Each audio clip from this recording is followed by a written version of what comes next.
Hi, everybody. Welcome back. It's the Strength Club. So, on the podcast today, we're going to be looking at some form checks. I think you guys know the deal by now. Just in case you're joining us for the first time, my name is Byron Johnston. I'm a starting strength coach based here in the United Kingdom. And if you want to link up with me on Instagram, Strength Revolution Coaching. But we're going to get into the videos. The idea is I'll play the video. Now, if you're interested in this method, once I've played it, hit pause on your side. Write down some notes about what you think is happening and what I might call out. Then hit play and then see if our notes might line up. If you're one of the lifters that's been featured in the video today, do me a huge favor wherever you catch this, give us a like or a thumbs up. It does help get the podcast out there a little bit more and help as many people as possible. Okay, we really appreciate that. Anyway, I've got Daniel loaded up. We've got a deadlift and a squat from Daniel. So we're going to check out both of those two things. And I've got the sound on as well for some videos. That's kind of useful sometimes. So you should hear a bit of that as well.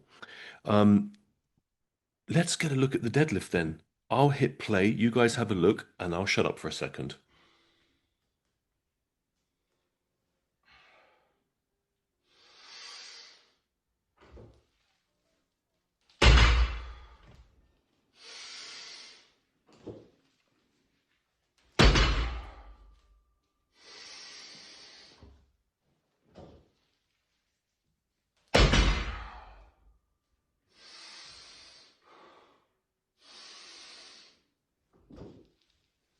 Alrighty. You guys are getting a handle of that. Let's hit pause there. All right. I'll go back to the top. Daniel, thank you for sending the videos in. Um, let's get stuck into this one then. So I know probably the thing that most people probably notice straight away is that you're pulling barefoot. Um, Generally, I would go against barefoot lifting, even pulling in socks or lifting in socks in general. If you ever go to Wichita Falls, if you ever go to the seminar or just to see Wichita Falls Athletic Club, you'll see on one of the walls there's a big board on there. One of the things it says is just something about footwear. Always have like gym footwear or don't go barefoot or something. Why is that? Well, one of the main reasons is that a high percentage of gym injuries are feet related. Anyone who rings me up says, "Oh, Brian, what about my back?" They're always worried about their back for some reason.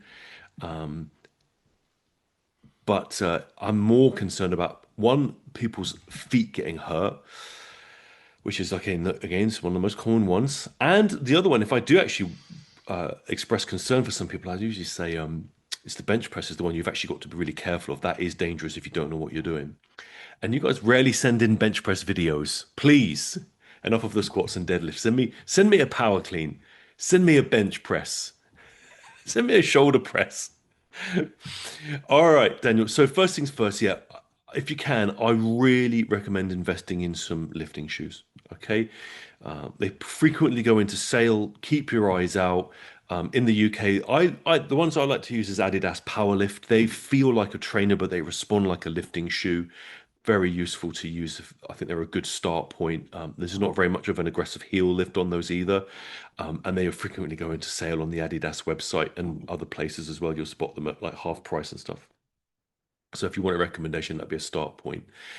Um, Getting into the lift, basically, we do have issues on the positioning that you're getting into, Daniel, on your setup. So I've mentioned this before, but the first thing you want to do is get yourself in front of YouTube and just type in starting strength deadlift, learn to deadlift or deadlift tutorial, and start to get a good look at those 5 steps and how it looks. Initially, to me, it looks like the bar is too far away from you in step one. So straight away, you've got an error that's crept in. And what that means is when you're setting up down, even if you've sort of read the order of the steps, so step one, step up to the bar, two, grip the bar, three, sit your hips down, etc., etc. You're doing the order. So you've got step two here. Here you're going into step three, you sit down. Here you're going to step four, you're setting your back. and here you're going to go into step, well, here's step four, you're taking the breath, and then five, you're bringing it up. So in a way, you have the numerical order, but what's happened is we need to refine what you're doing in those steps, okay? And accidentally, you have introduced a problem with that position over the foot of the barbell. It needs to get to midfoot. It needs to get over the middle of the arch of your foot. And Daniel, when you're standing upright, that means that the bar is going to be just maybe an inch, half, maybe 2 inches away from you. It's not very far at all. I'm going to show you my foot now. I'm not going to contort myself. I'm not a gymnast. I'm just going to show you this foot. Hopefully, this will come through on the camera because I've got it set in a way just to see me. But when we look at the anatomy of the foot, what I'm talking about, this section here, right? It's at the base of this section here, okay?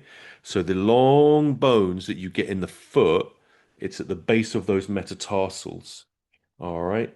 That's where you want to be putting it. So that if you look at the back of your hand, and if you just open and close your hand, you'll see that you've got those long bones in the back of your wrist, okay, in the back of your sort of palm. If your palm's here on the back here, right? These ones here are the same and similar anatomy in the foot, and it's going to be at the base of those, okay, where the kind of joint is.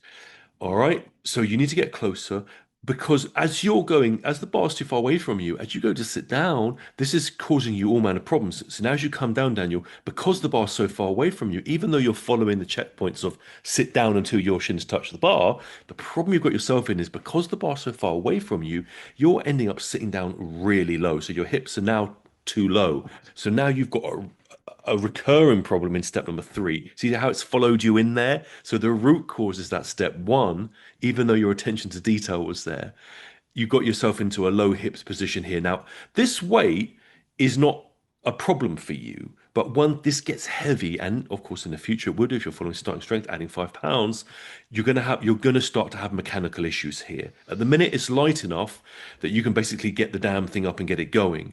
But what will happen is it's going to start shunting you and it's going to start throwing you around at a certain weight. And so you're going to be leaking power. So just to give you an idea of what your stop position is going to look more like, you're going to look, Daniel, more like this, right? So here you'll see your hips are higher, your knees are more inside your arms. And yes, I would love to bring your feet a little closer to each other as well. They're a little bit wide apart for you. I'd probably bring your feet a little bit closer and turn your toes out a little bit wider to accommodate you. And that will start to get you into a nicer start position with the bar over step one. Okay, now when you start setting up against the bar, this is more how you're going to look when it's all good to go. So the hips are higher, the back is flat, and at that point, the bar starts to come up. Okay, so we basically need to work on those. Step one, that will help you get into step two is easy, we're just gripping the bar. Three, it's going to help you be in the right position there. And that's the one we just looked at with the higher hips position, Daniel. Okay. I will say when you get to that position, okay, you're going to need to take a hair longer in step four just to get the feeling of your back flat. All right. At the minute, you're sort of taking a breath in, but don't really say you're setting your back flat in four. Again, have a look at that tutorial video. It's going to feel like you're lifting your chest up, almost as though you were going to arch your back like this. It's going to feel a bit more like that. Now, your back won't do that, but it will flatten it out and it will take it out of this rounding that we're seeing here. Okay. So that's what you got to work on your deadlift. All right. Get those things tidied up, build those in, and I think that's going to really help you. I'm not going to get into the other minutiae that I'm seeing because I think these are the big brush strokes that we need to get on the canvas to start to get this thing ordered in the way you need to. So maybe in a couple months or so, you'll send through another video and we can see how you've tidied it up. All right. Okay. Do treat yourself to some lifting shoes though. Okay. I hope your birthday's soon so you can get onto those. We're staying with Daniel. He's got himself some Converse shoes here, which is better than nothing. They can be a bit squidgy. Like if someone was going to go out and buy a shoe, I wouldn't have them buy this one. I'd have them just buy lifting shoes. But this is better than if no one's got anything. This is better than nothing. All right. Okay, let's play the tape on this one. I'll leave it to you guys to have a listen and have a look. Let's have a look at his squat.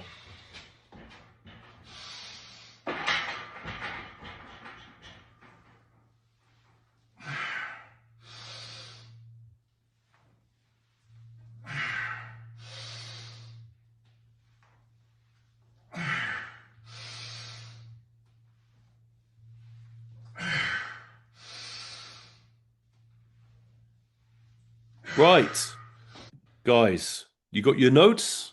What do you think? What are you calling out? Let's talk about setup and let's talk about movement. So, I'm always maneuvering things between setup and movement. And the first thing I'd say, Daniel, is with your setup, okay, yeah, you could probably make the safeties a little bit higher.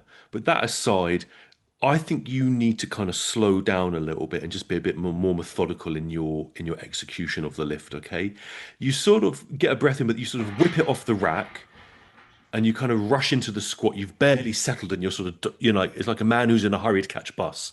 And what I'd love you to do is just slow down in your squat and just bring in a real precision to each and every rep. Okay, so don't be in a hurry to rush it off the pin off the hooks and then rush into the rep. Get under it. All right, get under the bar here. And what I'm looking for is you get under the bar, you get your breath in, you squeeze your shoulders together. All right. Start that process there when it's still on the hooks. Okay. And stand it up. All right. You'll come to your start position. Don't rush in. Look at you trying to get that bus, get the number 67 to town. Right. Take your time. Okay. Once you're here, reset your breath. Breathe in again, retighten, and then commence the descent. Now, with the descent, again, don't drop in. Just take your time, come in an ordered manner. I want you to think about control on the way down and then drive upwards. All right. At the moment, this I tell you, this weight doesn't look that heavy to me for you. All right. And yet here you're sort of diving in, and that's that you had a balance issue here in that right foot. So I think that your rushing is slightly working against you. Slow down, be methodical. Breath in, tighten your shoulders, control in. All right, that's what I want to see. Okay. Now, as you go through the set, you start getting this situation where your back is becoming horizontal. We had the foot balance issue just a minute ago. Here's a really horizontal one where you're kind of like whoa, and it sort of feels like a to me like a kind of a loose, disorganized squat. And I don't think the weight's that heavy for you. So slow down, tighten up your methodology. All right, bring control to each rep. That breathing and bracing that I'm talking about means that as you ascend, you're not going to have that thing of the hips dramatically overtaking your back at this sort of weight. This is like 90 kg. And my feeling, Daniel, is that this shouldn't really be happening at this kind of weight. You're quite a well-built guy. You should be able to whip this out no problem without you getting pushed down by the barbell.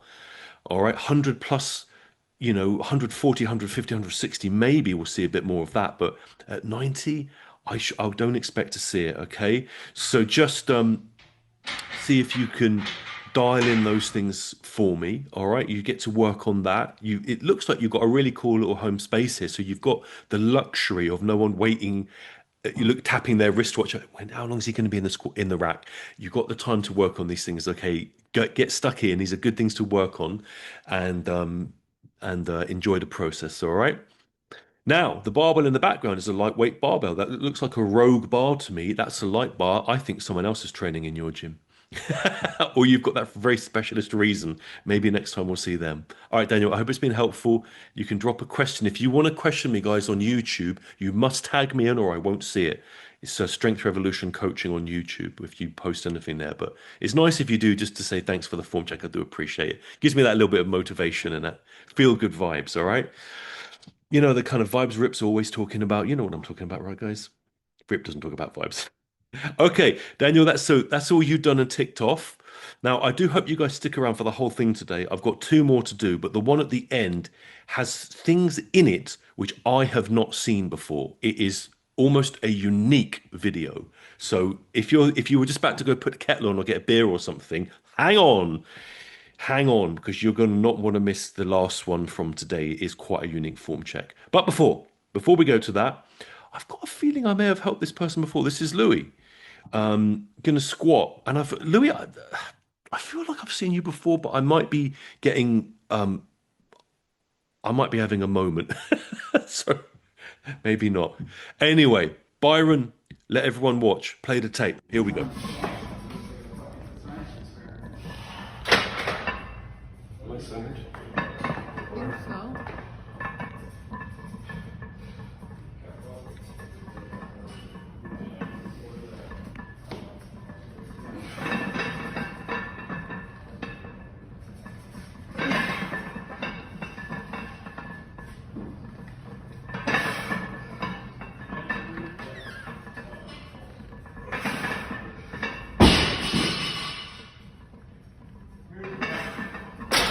right. Okay, let's get stuck in here. All right, then. What do you guys think? I almost wish you could like comment and just write as I'm doing it and discuss it. More interactive. I'm gonna play it while we chat about it. So, something very interesting happened to Louis when he went to unrack the bar. I don't know if I've put the sound on. I hope you guys can hear it. Let's play it again. We'll listen for it now. This is why when I'm working with people, I often put the sound up to here for this sort of thing. Here we go. There. And you see how he cooks his head to the left. Because what happened there with Louis is he just hit the rail on the left hand side, is my suspicion. Even though I couldn't see it, I could hear it and I could see his reaction. Now, Louis, you didn't like that very much. And it's understandable because when things start getting heavy, we cannot really have any distractions like that. It's too disturbing and it gets in our way too much and it kind of ruin the lift. And in the squat, because the damn thing is on top of us, we already have enough to contend with. Let's be honest. Now, Louis, the process on this is one, make sure the bar is zeroed in the rack. Okay, so get a look at it before you go to unrack and just make sure it is in the center. I think you even said that to your partner who's with you. I've heard a lady talking. I think it sounds like you checked it with her, but obviously verify that. If it is in the center of the rack, then you need a more organized unrack. So as you step in, bring your feet a little closer together, all right, and think about just standing the bar straight up at first, right? Don't worry about walking it out. Just get your feet a little closer, right? So you can come closer than your squat stance. Just stand it up initially, and then from there, carefully step out. And as you step out, Louis, your job is to kind of just directly move yourself back like you're on rails, rather than kind of moving like to left to right, like the way you might move with a bar, because that rotation of the torso, even if it's I'm exaggerating on the video, but if it's quite mild, it's enough that you can clack the side of the rail doing so. So that narrower stance, standing upright and then coming out a bit more ordered, will help you eliminate that terrible distraction that can happen when we're trying to take a bar out like that. Okay. I believe I even made a video about this for starting strength, which you guys can check out if you go into my name, Byron Johnston, in Starting Strength main website. You'll see my videos have come up, and one of them is literally talking about that and showing you a diagram and displaying it as well. All right. Now, Louis, the next thing we want to deal with in the setup is you're very drooped down with your head. Okay, your nose is kind of pointing straight down. And the other thing I see in your setup is you're very kind of like compacted at the wrist as well. Here you're into it kind of almost extension there, where the hand is almost getting like bent back. And all I'll say to you is just be mindful of that, please, Louis, because sometimes people report issues in the wrists or the elbows or sort of down the arms, little and kind of discomfort things start creeping in. And if that is you, if that does happen, then just try to get your wrists a bit straighter, okay? Try to get your wrists a bit straighter on the bar so they're less kind of like kink like that. Now, if that's not happening, all right, then you honestly might be better off to just go thumbs around the bar at this point. If you can't get that, just go thumbs around and have a bent wrist from there. The key thing, Louis, in every eventuality, right, hands aside for a second, if we can't get a straight wrist, which is what I'd like, the key thing then will be to remind yourself that the back holds the bar. Okay, the back holds the bar, not the paws. Okay, so you got to resist shoving on the bar or taking the load in your hands. Just watch out for that. So make sure the back is retracted and the bar is really held by your back. Okay, now back to your head position. So with your head, because it's pointed down so much, to me it looks like you're kind of almost rounding into the squat.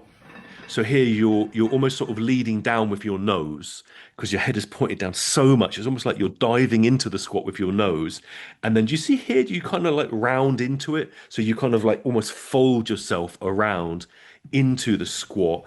And what I think would be useful, Louis, is to take your nose angle out a little bit more. So think about looking through your nose rather than looking right down between your toes. Just take your vision point out to about 4 feet away and think about looking through the nose because that when you look through the nose, that will control your head angle. And just think about that in a way that helps you keep your back rigidly flat as you come down. All right. So the head's up a bit more. You're going to come down with a nice flat back as you come down. And you're going to try to hold that evenly as you come back up again. All right. So if we can just iron that out for you, I think that's gonna I think that's gonna just pay some dividends down the line. Okay. Look at how fast the bar's moving though. You're doing a nice job of this.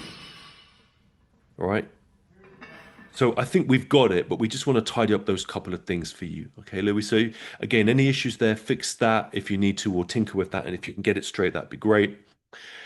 If not, I definitely don't want to have any elbow or wrist or any kind of pains or aches and pains there. Okay, so remember the back holds the bar. Okay, Louis. On the way in the rest of the things, just watch the head position, see if you can pick that up a little bit more. All right, and then you can keep everything flat as you come down in your back segment all the way down and up. Okay, now this one is a unique video. Um, it is not a unique lift. It's the squat. We've seen plenty of those in our time, but I've never quite seen one that's quite like this. And this has been sent in to us by a lady called, and forgive me if I pronounce your name wrong. I believe it's Pratyusha, or it could be Pratyusha. I'm not sure of the pronunciation, so I'm going to say Pratyusha. Pratyusha. I'm not sure. Okay, I'm going to probably say a mixture of both of them. And I'm going to play it. I'm not going to say anything. I'm going to shut my trap for a minute and let you guys have a look here. Okay, take a good look at this.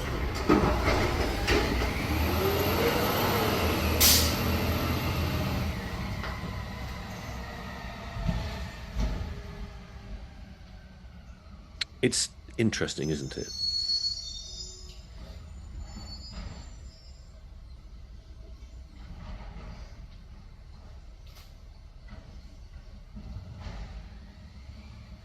Okay, so, alrighty. Okay, Pratyusha. So, this is really interesting. I hope you guys got some notes on this. Um, I think we need to talk about a few things. Uh, and Pratyusha, we've got some adjustments to make. Now, there's quite a number of things going on here. So I'm going to try to get them done in an orderly manner. And you have sent us some other videos as well, which hopefully I'll get to in the next podcast. But this squat one, we want to deal with this first of all. Okay. So, Pratyusha, I don't know if this is a gym or if this is your garage. I'm not really sure the setup here. But talking about the use of equipment. So the first thing, um, the first thing is I'd recommend that when you're setting up with your barbell in the rack, um, just be careful because it looks like the whole position here has got minimal clearance on the left side. All right. So if you can move, if it is your space or if you know the gym owner, if you can move the rack a little bit more to the right hand side here, that will give you a safer clearance around the rack to load plates to get to the side, and you won't feel like you're going to have an issue of maybe hitting the left wall. Okay. Normally, when you're squatting, I think it's good practice, even when you're a novice, to use the safeties. Those are the beams inside there, and to put yourself inside the rack, Pratyusha, and then set the safeties there so that as you come down, if you ever had a problem, the safeties can catch the barbell. All right. If there was ever an issue, the bar's gonna go onto the safeties there. You can change the height of those. And then if you have an issue, the bar goes on there, and then you can get out safely from underneath that. So it minimizes the risk to you, or if you lost control of the barbell when you're outside of the rack, the only where it can go is really kind of behind you. And again, if I'm mindful that if it is a shared space that you're in, that could be a problem if it goes behind you and escapes you. Okay. So with the equipment, I think if we can get yourself some more room and move the rack a little bit more out. I don't think it looks like it's bolted down, so you maybe just be able to get it slid a little bit more to the right. Then you can put the bar in the rack and set your safeties higher. And then when you're using the equipment, now this is a unique thing. This is the first time I've really seen this, and that is that we have what looks like a misloaded barbell. Now, hopefully, this is what you guys all picked out in when I said have a look. So, Pratyusha, normally I would. say that although you, I'm hoping you are loading the bar evenly in terms of the total weight in the system. All right, you have got one type of plate on down here, and you have got other denominations of plates down here, other specs. All right, so it's normally considered best practice to try to equalize the bar in the plates you're using. So in other words, if you've got a plate like that, then match this on the other side. Okay, and this is because, one, if other people are using the gym, they may need the smaller plates and you don't necessarily need them. So it frees up if you've got other racks in that gym, they go where they need to be. Two, it means that then as you visually check the bar before you go to do your lift, you know you've got everything even. Okay. When you're looking at two different loads, you can start thinking, hey, it's going to start causing you a problem because one day you may inadvertently load one side heavier or not. So it removes that problem because you can visually match the bar and you're good to go. Three, not all plates, unfortunately, are made equally. So calibrated, very expensive plates are, but when you're just using general gym, like the ones I have in my home gym that's behind me, um, I've never weighed my plates because I don't want to know if they're a fraction off. It's likely they're not all perfect because they're just a basic set. This looks like a basic set to me, and that means that there might be differences in the weights of those plates, even though they may be labeled as something, they may not be exactly that. So here again, it's normally best practice, Pratyusha, to just think about matching again the size of the plate so you reduce issues around that. The other thing that I think you should do, and hopefully they are in the gym, that you should have some collars in the gym that you can use to put onto the barbell, and that will secure the plates from sliding off on you. Okay, so you get the collars on. All right, secure the load on the bar because this one actually, I don't know if you saw it, but this one started sliding off when you came out here. That plate slid there. Now, if that gets worse, that's going to start to tip you to one side, and then you've got all manner of problems. If you got start getting plates sliding off, you'll lose control of the barbell. So we want to, we really, really want to just sort out the environment for you, Pratyusha. I know we're here to talk about squat videos and stuff, but sometimes the work that you need is in how the room is set, how you're setting things up in a way that's going to be most useful to you. Okay, so get those things done as a priority. All right, I'm going to give you a couple things to discuss with your squatting. Now, if you're watching this video, you would have heard me talk about the importance of shoes already. So try to get yourself some lifting shoes. If you can't do that for any reason, just try to get a good uh, um, uh, kind of like a trainer, but with a solid and non-squishy base to it as possible. Something that covers your feet and toes, just again, just to protect yourself there. Okay, but ideally, if you can get a lifting shoe, that'd be great. Your stance is very wide for you, so you need to bring your feet much closer so they're underneath your shoulders. And the bar, it looks a little bit low on your back, Pratyusha. So I think you may have put it down a bit too low. Just get the bar a bit higher on your back by an inch or so. Okay. Now, when you're coming down, your stance is so wide that it's actually stopping you from coming down as low as you need to go. So I really feel that we should get you inside the rack, okay, with the safeties on. All right, fix your stance and just get used to coming all the way down so that the crease of your hip. So that's where the top of your pocket would be on your shorts if you had a pocket there. That's going to be just below the top of your knee. So you need to come down. I can tell from this angle you're already, here's the crease of the hip here where the cursor is. You're already coming down a bit high here. That needs to be lower.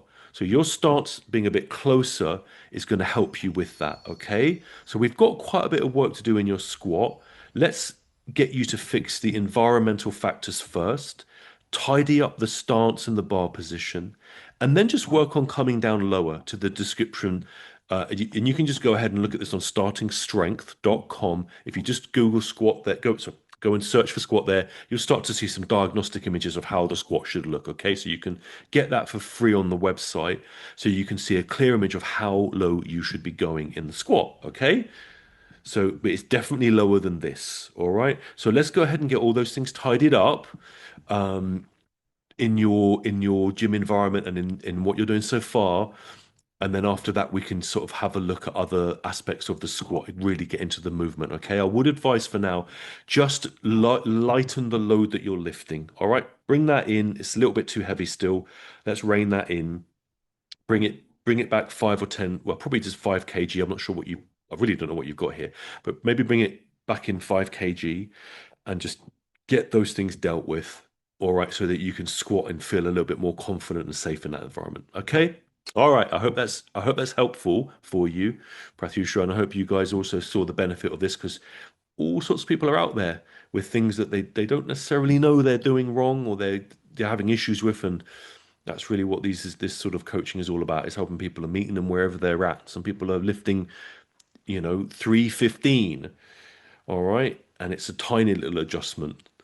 All right. Also, some people are lifting just 40, 50 pounds and they need help too. Okay, that's enough from me. Guys, give us a thumbs up on the video if you enjoyed this. Appreciate you checking this out, following the podcast. You can send videos in through the Starting Strength app. If you're using that for your training, you can submit videos there, either for free, like the ones that are done on this podcast, if you're happy to wait for them to be done. All right. Or if you need to expedite the process, you can also send a paid one in for a one-off form check. And if you guys get stuck, I sometimes have limited spaces that open up on my coaching roster, and you can reach out through there as well. Okay. So that's everything from me, guys. I'm Byron Johnston, starting strength coach. Hope you guys are doing well in your training. All the best. Good luck. I'll see you next time. I'm going to sign off for now. Take care. Bye bye.